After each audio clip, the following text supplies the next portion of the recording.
Starmer arrives in China, promising to make real progress with Xi Jinping.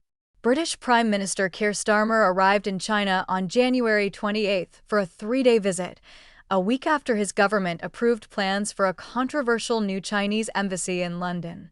Starmer, who is traveling with more than 50 representatives of British businesses, will meet with Chinese leader Xi Jinping and Chinese Premier Li Qiang on January 29, before talks in Shanghai with local officials on January 30th. It doesn't make sense to stick our head in the ground and bury it in the sand when it comes to China. It's in our interests to engage, Starmer told reporters aboard the plane to Beijing. It's going to be a really important trip for us, and we'll make some real progress. The last meeting between a British Prime Minister and Xi was in 2018, when Theresa May visited Beijing. Starmer said he believed he could improve trade ties with China without harming the relationship with the United States.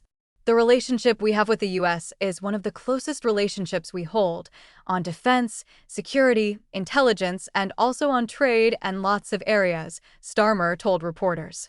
Writing in an opinion piece published in the Times of London on January 27, China's ambassador to the UK, Zheng Ziguang, said the UK and China should seek common ground while managing differences. It is a fact that China and the UK do not see eye to eye on every issue, Zheng wrote.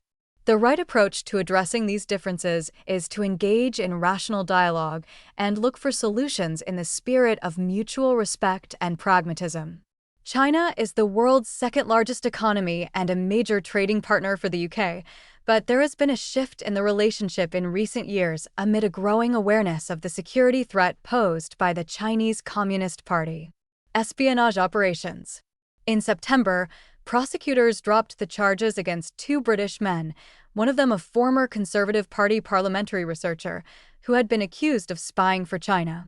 In the wake of the trial's collapse, the Crown Prosecution Service sought to clarify with Starmer's Deputy National Security Advisor, Matt Collins, whether China was considered by the UK government to be a hostile state or an enemy. On October 15, 2025, Collins's witness statements were published and revealed details of CCP espionage operations in the UK. In his August 2025 statement, Collins said, "The Chinese intelligence services are highly capable and conduct large-scale espionage operations against the UK to advance the Chinese state's interests and harm the interests and security of the UK." The leader of the UK Conservative Party, Kemi Badenoch, said on October 16, 2025, that Starmer doesn't have the backbone to stand up to Beijing. Starmer had said that his government was not responsible for the trial collapsing and sought to blame the previous Conservative government, which lost power in the July 2024 election. In November, Ian Duncan Smith, a former leader of the UK Conservative Party, who was sanctioned by China in 2021 after he highlighted the repression of Uyghurs in Xinjiang, told the Epoch Times that the new Chinese embassy at Royal Mint Court would have room for 200 extra spies and would increase the CCP's capacity for transnational repression. On January 20th, the UK government went ahead and granted planning permission for the new embassy. In a letter, the UK's domestic intelligence agency, MI5, said security risks linked to the new embassy could not be fully eliminated, but could be managed, and said the new embassy would replace 7 different diplomatically accredited Chinese sites across London, and that this consolidation should bring clear security advantages. UK tensions with Trump.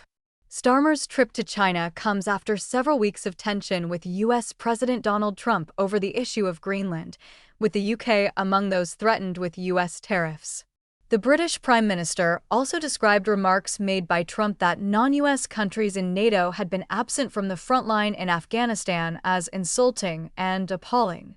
The UK lost 457 military personnel as a result of operations in Afghanistan between September 2001 and August 2021, according to the Ministry of Defense.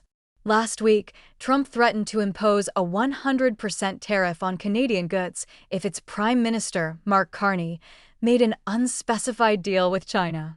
Carney responded in a speech in Davos, Switzerland. Without naming the United States, Carney said such powers are using economic integration as a weapon and tariffs as leverage. Reuters contributed to this report.